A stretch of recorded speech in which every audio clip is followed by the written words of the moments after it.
guys, it's August the 3rd and another fun and crazy day in the markets. Past performance is not indicative of future returns. I'm going to go ahead and share my screen this morning or afternoon. We're at 1 o'clock Eastern Standard Time. Again, there's not a whole lot in the way of economic news flow, so to speak. PMI came out today. I mean, these are all things that are more or less anticipated by the market. So it's really about earnings. And I got to be honest, I'm going to show you what I'm seeing on the way of earnings, but it's almost as if the companies that are reporting the best are getting sold, which is energy and raw materials. And then everything else is just kind of a dead cat bounce. I mean, in fairness, it's good to see large cap tech finally taking some positives. Amazon's trying to kiss the 2,900 level in its old version before it pre-split. So it's getting close to where I would absolutely consider shorting it. So I'm going to monitor this one closely because I just don't think the third quarter is going to help them out. And you really do need to wait until the fourth quarter.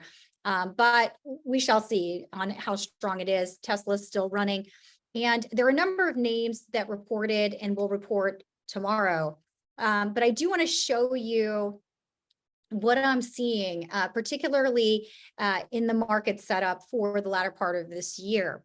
Okay, let's look at the indices. They're all up very strong today in reflection of that large cap rally within technology, which still has the majority of market cap. We still have a bunch of companies. A lot of these companies are reporting after the close, My Console and Albemarle as well. And I really do want to show you, this is what I'm seeing in the way of earnings. It's really still about 50% of the companies are doing okay. And this quarter, I even went easier on them. If you had top line growth and more or less you brought all of it down to the bottom line, I went ahead and gave you credit. Usually I would, like in quarters past, I wouldn't have done that because of inflation and because of what it implies they're actually doing on the pricing side. I went ahead and gave credit to it this quarter. What I will say is the number of companies that are doing, even despite revenue increases, are really doing poorly. That's increased. And these 39, I mean, this is like more or less flat on top line, or like top line up 1 or 2%, and then like a total like down 10 on earnings, et cetera. And, you know, I'm using earnings as a metric, but I've also been checking cash flow as well, because you can only have so many bad quarters of earnings if you're not able to manage cash flow in a rising interest rate environment. You got bigger problems, is what I'm saying.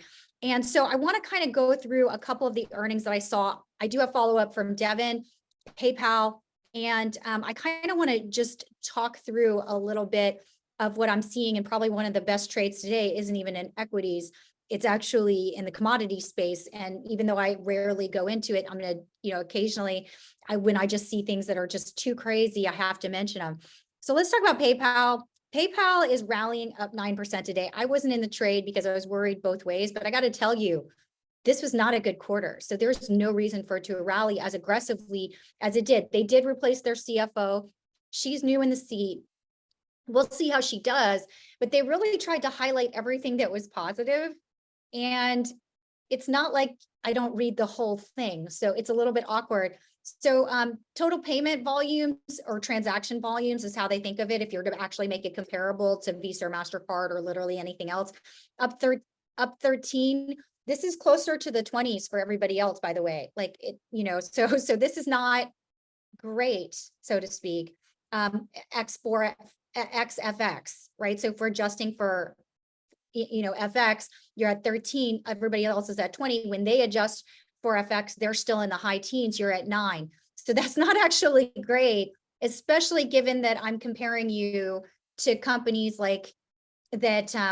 They don't, you know, they're, you know, you're a domestic credit card company. So you want me to give you a multiple like Discover? What multiple exactly are you trying to get? And then I just want to show you, you know, I was like, is this just because Gap is doing something strange? And it's not. If I show you the non-Gap, it's just as bad. Top line growth of 9% is actually more or less in line with last quarter, but we're seeing significantly, this tax rate makes it, I thought maybe it was the tax rate that was doing it. No, because even when they do have some things that they've punted and the such, but this just wasn't that strong of a quarter. And then I was like, well, okay, maybe I know they've been doing a lot of corporate transactions. What's going on here? Let me show you. This is cross-border. So now their story is that we're not going to do as much cross-border transactions.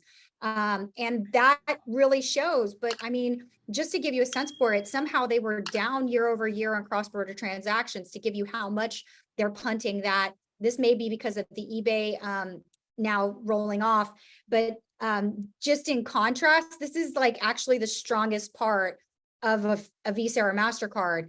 So really, it's unclear to me where PayPal is going with this. They did say they were going to get rid of some more businesses and lean into the core business, which they're defining in this really bizarre way as like wallets for Venmo and such.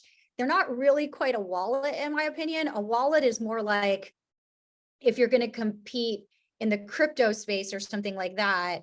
And then you do still have these businesses that you bought, which are the buy now, pay later. And it's unclear to me exactly how you've implemented that as relates to if we're going into an environment where the lowest portion of the market has credit weakness, how will you fare?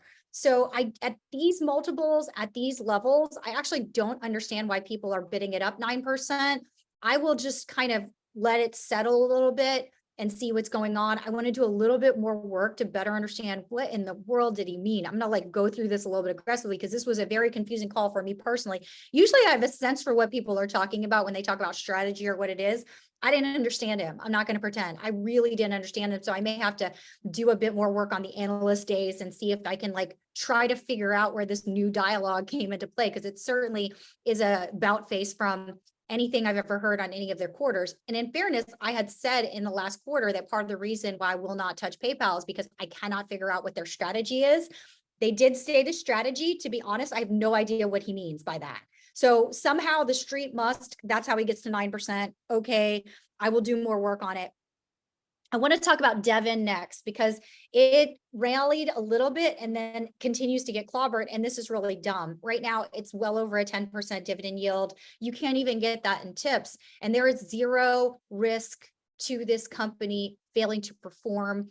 They literally do not need oil to be any, or nat gas to be anywhere where it is right now to be profitable. Okay. Like oil could come down by like $20 from where it is, and they would still be wildly profitable. But I want you guys to understand what this number is that they keep showing, which is, and I'm just going to increase the size of this.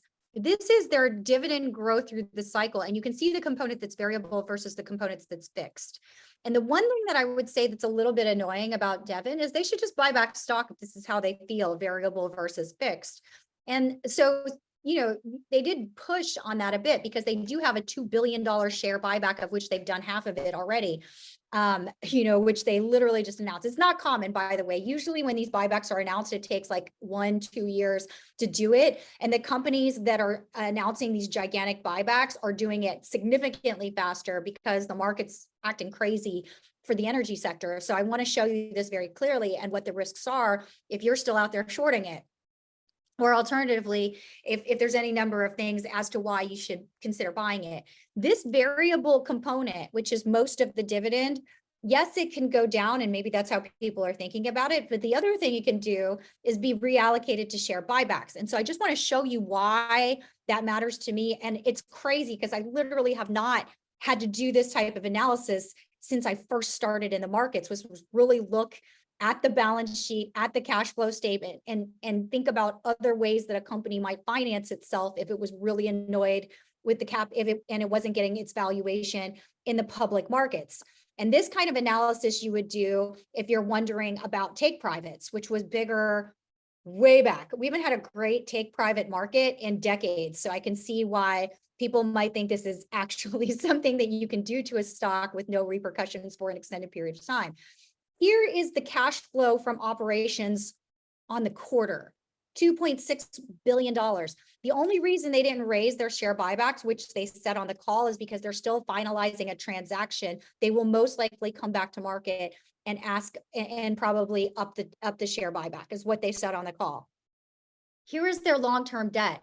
$6.4 billion. Okay, so this cash flow from operations on the quarter, if we just multiply it out, you can see how under levered they are. Okay. And then here is what they actually pay out in dividends for common stock.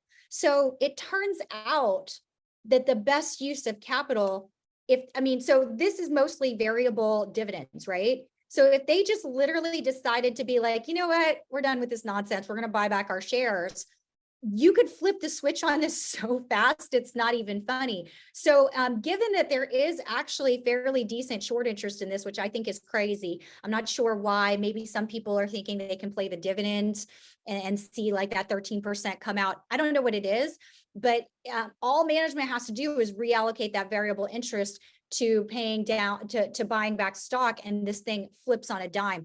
So realize that that's a real thing. And even with the dividend paying out that they are suggesting, they got plenty of cash to do that script change. And by the way, that script change actually exists across the entire energy sector and the two fertilizer companies that I showed yesterday.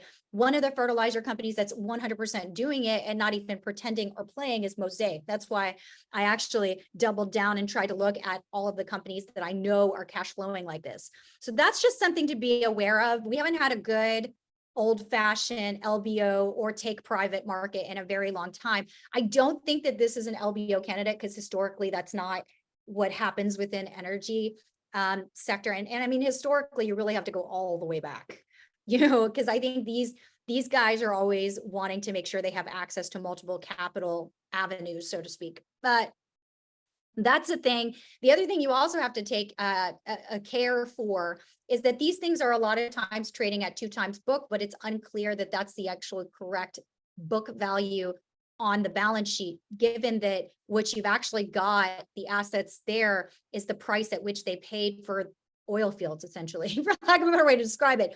So that might be another reason where you could see banking activity begin to play into this space. And so it's really just a matter of time and interest in this industry for that. So I just wanted to highlight that. And the last thing I'm really going to talk about that I saw today, I have no idea why grain is trading down, but this wheat index actually traded down below $8. You can actually use the options markets to help you out. This is the Jan 20s. So we're getting past this harvest season in North America and moving into the initial planting season in South America. And you can buy the $6 puts and sell the $10, or sorry, what's wrong with me? For some reason, I'm just having struggles on this recently. You can buy the $6 calls and sell the $10 calls for $1.75, therefore recreating this ETF, which tracks the futures market at $7.75. Yeah. And so that, even if you kind of want to give it a couple days, because for whatever reason, this market is doing something very strange as relates to the grains, have a look and keep these types of trades on your radar screen, because there's no food. There's really no other way to say it. Every single company in the ag complex that's come out has been very crystal clear that given the droughts, given what they're seeing actually got planted this last quarter, or this last planting season, and given how much in shortage we were, even going into this year, even going into the end of last year, like really the end of last year, even before Ukraine, et cetera, we were in a grain shortage. It just makes no sense. So with that, I will go ahead and hit the stop share.